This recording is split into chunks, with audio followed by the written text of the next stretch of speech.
Me mama nyina akwa baby asenhia. Ena de garden original no be yo. Ebia na yo bi ahwe no. It's when you the garden. Sanyo hu se mi kire wa aduane no. Ade a me nua aduane a me di gigi mani ene garden so. Yes, it do munti last frost ko. Enti afa na yo bi a pe garden na. Time a obetumi ayi. Me won your one kitten a tips a metumi di amawa. Mistakes are my over the years. Wo no nyesa. Garden enye din. Na mo ye sane obeye no. Never man aye. Nti a fie me nyashi o. We ni me first gardener me ne wo enra e ba beye. So wa ho. Nti metro sane obedodo grass na ho. Metro sane obetutu. Metro sane obeded head. Metro different types of plants. Perennial annual plants. So wa ho. Na one kasawa make choice e be boa. Metro die. We open so a we busy. And now say we adwuma. Nanso opesa wo dan chi ye kakra. Nioma betumi edi so a ebe kama. Na obi ka se garden ye den. Sanya me ne waka no. Garden de enya din. Name ye basic stuff also. Number 1, over soil garden na. I was so check o soil e wo be ya wo. Area bia ne sanya soil with. So mistakes are mine over the past no. Eno na me pesa wo be yesa. Eno ani se me de ma to plant na me dia besi wo. Na nsa na ewu na me ntiase. There was said ye di kan. Wohwe soil a ewo area. So area soil no enya your options wo. Obetumi akọ soil na obetumi di afra. Ebe breaking it down. Ama ye de aye kama. Enti soil a obia wo ye different. Sani American. Obi wo ho a owo silty soil. Obi wo ho a owo sandy soil. Obi wo ho no ma owo clay soil. Obi wo ho a owo chalky soil. Ena bebre. Tini na so me di begu description box na siama. Na sometimes no enya soil a wo pe no ena wunya so wa ho. Ubetu akọ bi was metu akọ baby metu be ko bia no. Clay one no very common. E wo UK ha say. But who natural soil a ubetumi ata ube breaki wo clay se area ma na nyame ya adum na so to plant shemu a ebe de be ka enti no sane maka no ji wakonwa na afie mi nya bibia wo ha say yo ne etie ya na me pese no sha ase afa na obeka se bi be puru no ho added head in your mind ni na me do obeka step by step sane be enti no de di kan hwehwe area wo no wo soil no sane etie se wo nya sure abetumi ebusa wo neighbor bi sa na me eboa ni omunsu ni so wa ho ana se otu form no na se enkoyi a wo behu enum nyina mekere so wa ho se be ya ebeboa me de a few perennial plants e ba be kire wo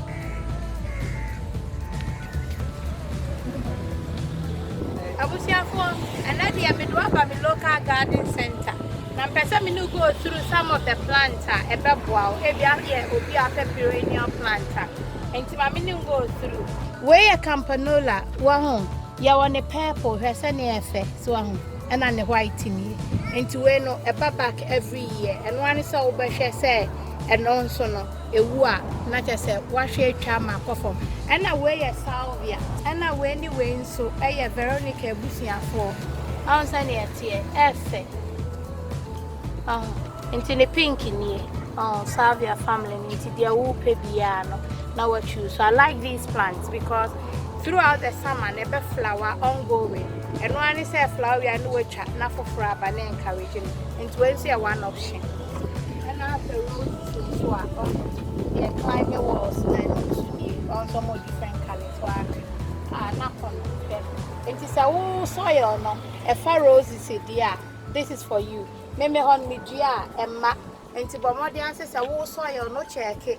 Na se fa roses side who our neighbors na so family and now when see a lavender or garden because our nice smell and na say a dryer and one is a watcher now they go over beam and also they go ornament tray and also a very nice area so come and tell me and now we say a hot lips I mean venture when so your salvia busuafo ni bia ba hot lips I mean venture na hesa woman it is cheese we you know and no see ongoing sir into throughout the summer.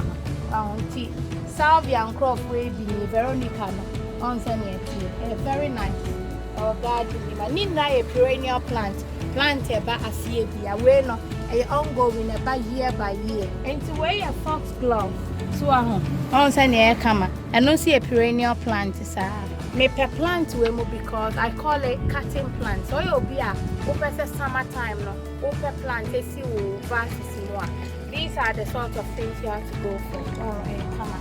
Into Ucha is now encouraging I'm a for so this is what you do. And I will see a salvia bushing a pony. So I will see ongoing a bed flower and one is a woo and no trust and no Rebecca wants a match. And I see a and so when see a dolphinium and not see a camera, a beer, a very blue flowery plant. So it's really nice. Like when it opens up, very, very nice. And also, I don't see a perennial plant, ongoing. When you cut it, it keeps coming back year after year. And what happens is every year it comes back bigger and better. Yeah, and you know, you can even split it into a little bit to me actually. Say I can see it. So what don't be paid, no money into the opinion. These are lilies. They have different colors, the red, orangey ones and light pink ones. It's really nice. I like it. It's got nice smells. And to where you hydrant your seed. These ones, if you want something to cut and put it in your what do you call it, your vases, these are things that you have to go for the hydrangeas. They've got different colors, so I'll recommend these as well as your perennial plants. And see, when so geranium near the for hanging baskets, you know, any fuchsias, you know, and yeah, dear baby back next year. But the colors will garden, my annual plant, you know. Yeah, fuchsia and I see for me. Hey, so near Upebia, natural why and Metro me boise, Namine Wako, Marco. To my memory example, I said, hanging basket, you be bigger, so I yet on. And so, we are so we are what you will fear 18 for that way. You know, I'm no best lesson, which me I basket. Yes. And so, when we now say, for hanging baskets, one says summer beddings. We be our ember back next year, but we bet me the actual baskets. On two garden center, be a say we be near BBA. Ya true din the one who says summer bedding, and I say perennial.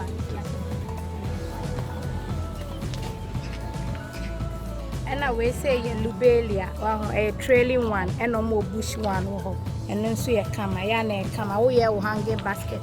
Now the BHA when also fine into garden center and watch a lubelia. Made a list of plants over to the basket and they will need a beshi more. Answer way I hanging basket here mouth the door and so ne board then chain send your wabe will feel so until metro send ye over your basket and so amen so I could ye tiaso. So when you the Uba Beshe one, and I said when you did this no one, but my dad saw like video. Now I share. Now, one subscribe is about my dad subscribing.